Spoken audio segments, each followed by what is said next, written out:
El Consejo de Desarrollo Hispano presenta Línea Uno, un programa radial de media hora para compartir noticias con información social comunitaria, todos los martes de 8 a 8 y media de la mañana por ondasfm.ca.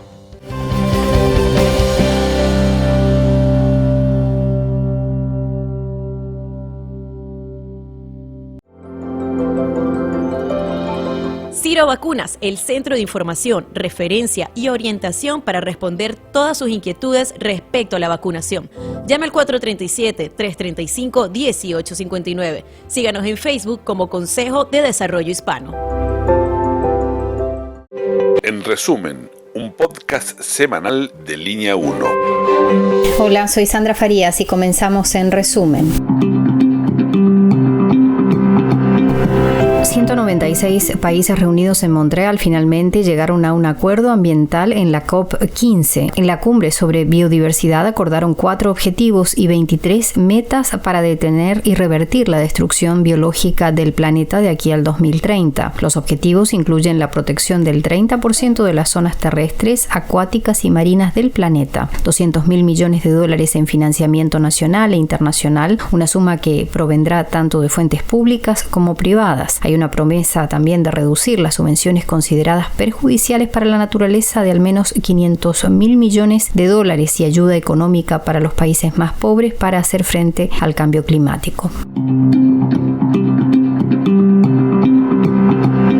El primer ministro Justin Trudeau pidió a Quebec recibir a más del doble del límite de inmigrantes que el gobierno de esa provincia se ha fijado. Ottawa dijo que el objetivo es recibir a 500,000 nuevos inmigrantes de aquí al 2025. Trudeau afirmó que la inmigración es una solución importante ante la escasez de mano de obra que sufre Quebec, así como en el resto del país. A diferencia de Quebec, Ontario recibió aproximadamente 66,000 inmigrantes en el cuarto trimestre del 2021. Esto representa el 48% de todos los inmigrantes que llegaron a Canadá en ese periodo.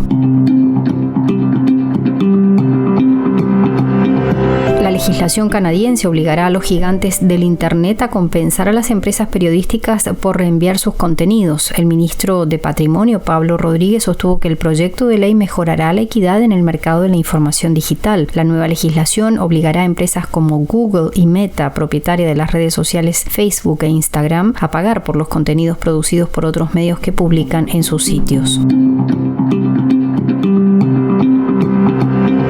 El aumento de las tasas de interés y la alta inflación están empujando a más canadienses a quedarse sin hogar. Muchas personas están con dificultades para entrar al mercado del alquiler o sostenerlo. Los alquileres ya están abarrotados y eso ha empujado los precios en ciudades como Toronto y Vancouver. Hay una clara falta de vivienda asequible en todo Canadá. Toronto está contactando a propietarios a declarar sus viviendas en alquiler y a enfrentar multas si no lo hacen. La Canadian Alliance para terminar con las personas sin hogar dijo que el sector de personas homeless o sin hogar está en crisis. Para muchos en este invierno la decisión será calentar o comer. Los bancos de alimentos están también viendo un aumento en la necesidad. La inflación también está teniendo un efecto dramático en las personas mayores. El informe Hunger Count, que se publicó a nivel nacional, mostró que Alberta es la provincia con más demanda en todo el país de bancos de comida. El malestar colectivo por este costo de vida en aumento también sigue creciendo. Una encuesta nacional encontró que el 86% estaba molesto o enojado por la inflación en comparación con un 75% de septiembre. La encuesta encontró que el 60% de la población tiene sentimientos negativos sobre la economía. La inflación está alimentando la ira en los canadienses a pesar de que los precios de la gasolina han bajado. La encuesta mensual del índice de ira de Polara consultó a más de 3,000 personas en todo el país el 8 de diciembre pasado. Pero cuando se trata de finanzas personales, las respuestas fueron menos pesimistas. Aún así, un 51% está enojado con su respectivo gobierno provincial. Aquí en Ontario, un 62% expresó enojo hacia la decisión de abrir el cinturón verde de tierras ambientales sensibles para el desarrollo de viviendas.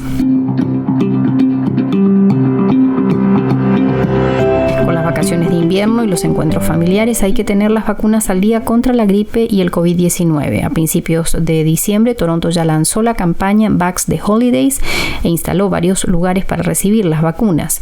Salud Pública de Toronto alienta enfáticamente a las personas a recibir estas vacunas durante la campaña para protegerse contra enfermedades graves. Las emergencias de los hospitales continúan llenas de personas con enfermedades respiratorias. En estos días ya se han administrado casi 19,000 dosis de vacunas contra la gripe y el COVID a través de clínicas móviles y administradas en la ciudad. Como parte de la campaña en curso, se están organizando también clínicas en centros comunitarios. Hoy, entre las 10 de la mañana y las 2 de la tarde, el Consejo de Desarrollo Hispano cuenta con una clínica de vacunación en español en el 1280 de Finch Avenue West, en el segundo piso a pasos de la estación de Finch. Yorgate Mall, el Waterfront Neighborhood Center y la sucursal de Weston de la Biblioteca Pública de Toronto también tienen clínicas ambulatorias en estos días. Para ver toda la lista de clínicas en diciembre, visita el sitio de la ciudad de toronto.ca. El suministro del medicamento Paxlovid para el coronavirus está asegurado por este invierno. El gobierno federal ordenó 1,5 millones de tratamientos con Paxlovid. Estaremos para compartir con las provincias y territorios que lo requieran para sus pacientes, dijo el ministro de Salud. Canadá ha presupuestado 2,000 millones para tratamientos de COVID sin incluir vacunas y una parte significativa de esa suma es para el Paxlovid. Hasta la fecha se han distribuido más de 700,000 tratamientos con Paxlovid en el país. Para ayudar a facilitar el acceso, Ontario, al igual que otras provincias, permite que los farmacéuticos receten el medicamento. Cuando no tiene un médico, puede ir directamente a la farmacia para recibir el Paxlovid dentro del plazo de 5 días desde el inicio de los síntomas de COVID. Paxlovid no es para todos, eso sí, ya que no se mezcla bien con algunas drogas. Salud Pública de Canadá ha publicado una larga lista de medicamentos que podrían interactuar. Consulte en su farmacia si tiene preguntas. La policía de Ottawa dijo que no permitirá que se repita la protesta de camiones que atascó Ottawa hace un año. Miles de camiones ocuparon la capital por 3 semanas el invierno pasado. En una carta dirigida al alcalde, el jefe de policía dijo que no se permitirá que las protestas en vehículos ingresen al centro de la ciudad o en áreas de importancia nacional. Hay tolerancia cero para los disturbios. El gobierno federal aplicó la cuestionada ley de emergencia nacional para despejar puentes y carreteras en febrero pasado.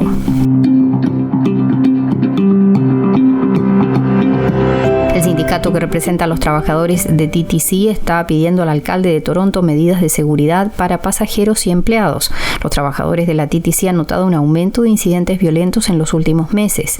Más de la mitad de sus miembros dijeron en una encuesta que habían experimentado violencia y acoso en el lugar de trabajo. El 73% dijo que había sufrido violencia en el lugar de trabajo y el 50% acoso. La encuesta llega en un momento en que la seguridad del tránsito en Toronto está nuevamente en el centro de atención, luego de que una pasajera fuera apuñalada en la estación de Hyde Park. El jueves pasado, en la estación de Kennedy, un hombre golpeó a otro sin provocación y luego atacó y robó a una mujer, según la policía. Toronto tendrá posiblemente una Navidad blanca este año, según el Servicio Meteorológico Nacional. Una importante tormenta de invierno se espera para fines de esta semana. La nevada podría comenzar a última hora del jueves antes de que potencialmente haga su transición a lluvia el día viernes. Entonces se espera que las temperaturas bajen nuevamente para el fin de semana y esto va a estar acompañado también de fuertes vientos. Las condiciones de ventisca son posibles desde el viernes hasta el fin de semana para las áreas a favor del viento del lago Hurón.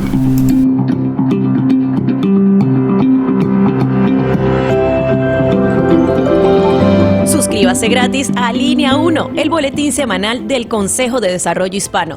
Reciba en su correo electrónico notas de actualidad, podcast y entrevistas. Envíe un mensaje de WhatsApp al 437-335-1859 consignando su email. Bienvenidos al podcast de Línea Uno del Consejo de Desarrollo Hispano. Estamos en una entrevista con una de las representantes en el Parlamento canadiense. Ella es la representante del distrito York Center de Toronto. Nos referimos a Yara Sachs, la diputada, legisladora del Parlamento canadiense por el distrito de York Center in Toronto. Thank you so much, Yara Sachs, representative from York Center at the House of Commons. Thank you so much for giving us this opportunity to ask you about so many, topics that are relevant for our community. We would like to start talking about health. This pandemic has caused a tremendous impact in our health system, especially crowding hospitals and emergency rooms across the country due to lack of health services. And the communities have been, suffering the lack of services. What are the steps that the federal government is taking in terms of attending and supporting the most vulnerable communities during this pandemic? Well, first of all, Sandra, thank you for having me on, and I'm really thrilled to be joining you to have this conversation today, and for members of our community in New York Center, but also the larger community that listens in, to be able to hear and be in discussion with us about the work that the federal government does. And like you and me and so many Canadians right now, health is really top of mind. The pandemic really took a toll on so many of us and really elevated our sense of what our health concerns are, and being conscious of how do we access health when we need it, health support when we need it, particularly in a pandemic and in this new phase that we're in. So the federal government's primary role in healthcare is really to fund the provincial systems. So we, under the Health Act, we are primarily our primary responsibility is to provide the funding. And it is the mandate that the provinces determine how best to spend that money and distribute services to Canadians, or in this case, Ontarians and folks in York Centre. But we know that it's a priority that people be able to access a doctor, access nurses, to access healthcare easily. And one of the things that we've been looking at the federal level is how do we ensure, in the two areas that particularly of the number of doctors and who's available to help.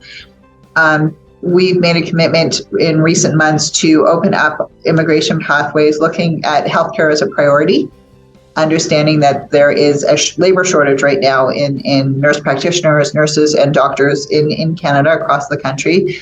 So that's one avenue by which we're trying to increase the number of doctors and nurses that are available. But the federal government also recognized that due to the pandemic, there were a large number of backlogs in the healthcare services that Canadians need, whether it's regular checkups, whether it was surgeries that were put off, and specialized treatments. And that's why the health minister made a specific top up in the last few months to ensure that procedures that had fallen behind during the pandemic, that provinces have the funding that they need to be able to rapidly catch up on the backlogs that were a result of the pandemic. So these are some of the sort of stepping into topping up measures that the federal government is doing in addition to its regular funding of the healthcare system. But do you agree that more needs to be done in terms of helping the most vulnerable communities, such as the communities of immigrants, new immigrants, and newcomers, and maybe people even without health cards these days that still need health care, right? Right. So there's two pieces of the puzzle, and one is making sure that the communication to immigrant communities is there in terms of what is available in healthcare. And for example, the federal government funded organizations like the Center for Spanish-Speaking Peoples and the Hispanic Development Council during the pandemic so that information can be available to anyone who needed it. I was really proud in New York Center, we actually ran specific vaccine clinics for folks who were undocumented so that they would not be afraid to access the vaccine when they wanted to. Without the fear of repercussion because of their current status in Canada, and we made that a priority. But we also have some great health services in the community. Unison Health Services at Bathurst and Finch, if you're in the riding of York Centre, provides free client-centered primary care. And they have, their catchment area is pretty wide. It's to south of Steeles, east of Bathurst, and west of Keele. And they're able to help people. Unison Health is specifically for those with a health card, but we also have services for those who are uninsured, meaning they're not currently under the OHIP system. And Access Alliance on Jane Street, they're at Jane and St. Clair West, is an amazing organization. So all you have to do is to live in the city of Toronto, that you don't have a family doctor, that you don't have healthcare insurance, that you're on the 3-month wait period for OHIP. If you don't have legal immigration status, if you're non-status, if your refugee claim was rejected, even if you're in Canada for temporary work, and you can't afford private health insurance. So Access Alliance is really, to answer your question, is that all-encompassing of looking to making sure that those who are vulnerable and those who can't currently access care do have access to care. So I'm really glad to know that those are in our community. And for those in the York Centre or Humber River, Black Creek catchment, Humber River Hospital at Wilson between Kill and Jane actually has a large number of doctors and nurse practitioners on site who do speak Spanish. So we're trying to make sure that we have the language access and also the status access for vulnerable members of our community.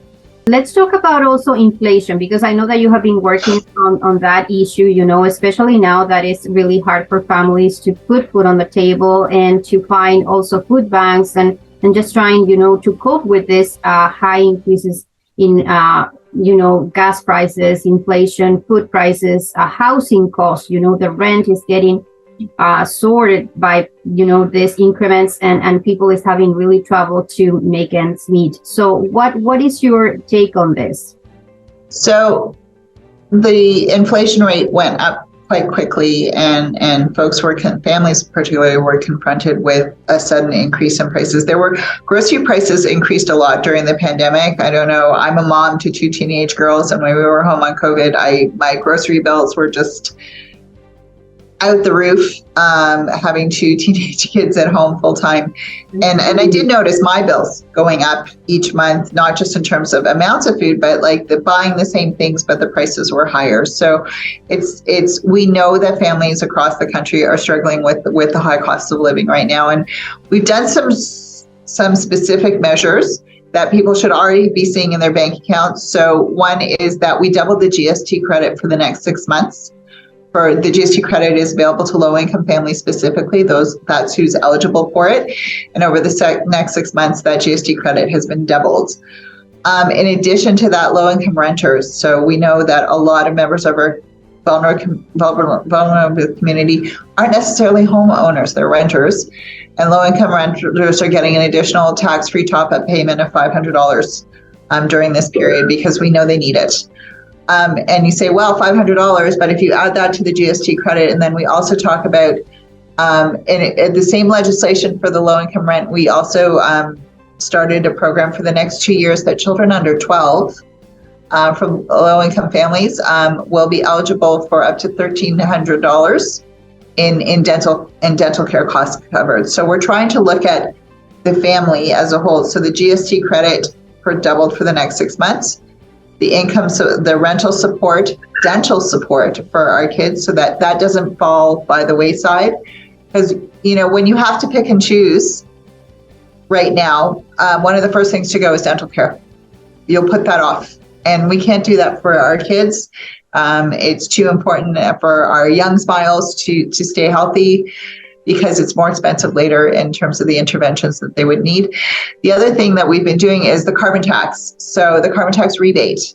So that started, and families are beginning, depending if you're a family of 4 or a family of 2, everyone got their first carbon rebate installment during this last quarter. There'll be another one in January, which, some families are seeing $300 to $400 a month. Some are seeing more, but it's all of these things, when you add them up, are significant in terms of helping families. But the piece that I'm most proud of is the daycare. Yeah. So as Parliamentary Secretary to the Minister of Families and Children, we've been working really hard to sign every province and territory over the last year, and Ontario was the last in March, to a nationwide high-quality, affordable childcare system. And the first fee reduction went into place that was retroactive to April 1st, came into place for Ontario families. And so we heard stories of parents getting back sometimes $2,000, $3,000, $4,000 in rebates on their childcare. And that's a huge amount of money for a family right now. And the next reduction in fees they'll be seeing at the beginning of next year, and things will start to then level out so that $10 a day childcare is becoming a reality for families. And families, the norm is that in a two-parent family these days, both parents work.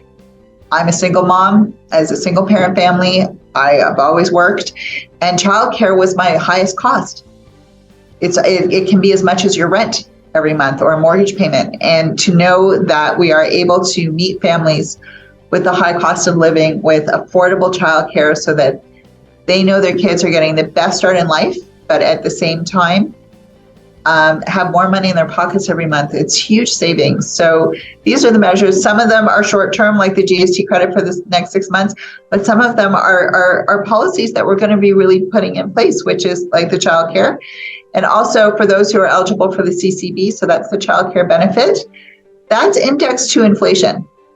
So when adjustments need to be made for families that do receive the CCB, it is going in concert with inflation, recognizing that families have higher costs. Yeah, specifically about the childcare subsidy, I would like to ask you, there were a lot of controversial issues around this because not many, it took time for all the childcare operating here in the Toronto area got into the subsidy system. And there were some, bumps there. So what is the current situation for families? Now in December, I know that almost 90% of those childcare centers who opt for this system are going to offer this. But how the families are going to see that for the next year already starting, at $10 a day? Or is that a reality already, or we are in the move? No, so we're in the process of getting to the $10 a day. So as what happened was Ontario extended the registration time for childcare operators to November 1st. And as you said, 91% of daycare operators in the province signed up for this, which is fantastic. And we also really put a priority on nonprofit childcare operators because the community-oriented lens that so many of the nonprofit childcare operators offer is tremendous, and they're starting from a lower fee base. There are also many nonprofit operators are part of the existing municipal system of subsidies. So it means that we can move faster in implementing the reduction of fees. So the first tranche will be a 25% reduction in fees, and families who are in the system with childcare operators who signed up and got themselves organized before the November 1st deadline. As far as I know, they should have gotten that first rebate or that money back, which was retroactive to April 1st. The second one will be sometime in January. They're just ironing out the kinks now. I actually was at the Jewish Community Center, the JCC on Bathurst Street, at their daycare center this past week and hearing about how they've done their first reimbursement and that they're preparing and working with the city now for the second.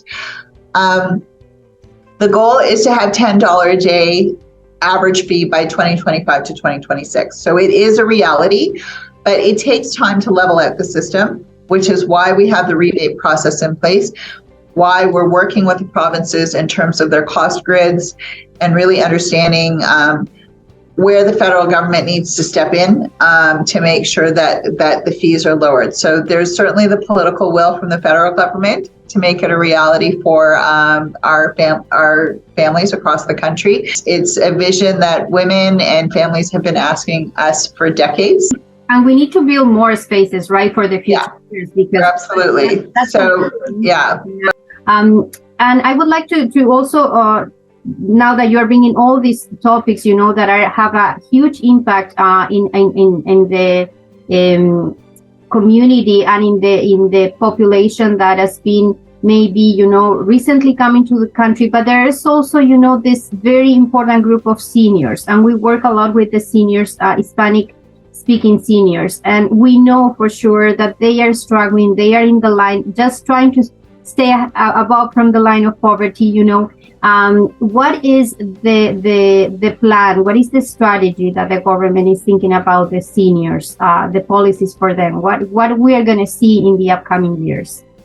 Absolutely. So first of all, similar to the CCB, the Child Benefit Credit, the OAS, the Old Age Security, is also pegged to inflation, as is the GIS, the Guaranteed Income Supplement. So those benefits, by their nature, particularly for our low-income seniors, automatically adjusts in unison when costs are going up. So, but in addition to that, our seniors are eligible for the next 6 months, the GST tax credit as well. It's for every individual that meets that threshold will be getting that top up.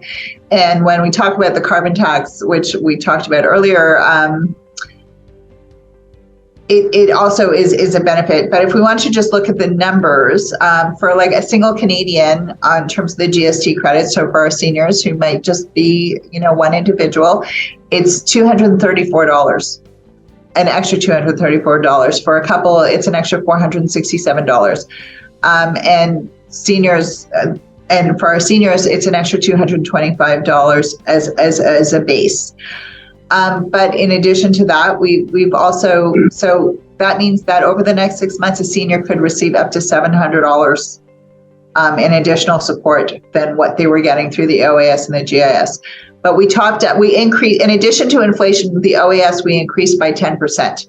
So in addition to the incremental increases of inflation, we knew that seniors over the age of 75, with that 10% increase, they're going to see up to $800 in the first year of implementation, which is this year. So when you add 700 and 800 and all of these pieces, they add up over time really quickly and are really the difference that families need and our seniors need right now. Of course, I know this is a big effort, for the federal government to put all these numbers in place. However, you have to make, these numbers into the reality of the person, right? Let's think about a normal rent here in Toronto. It's $1,000 at least for just one bedroom. And they have to buy food, they have to buy medication, they have to buy transportation services, especially now in the winter months. They have to buy, a lot of supplies probably to keep and to pay for their heat bills and all these things. So everything adds up. So 700, 800, it means like a minimum, help.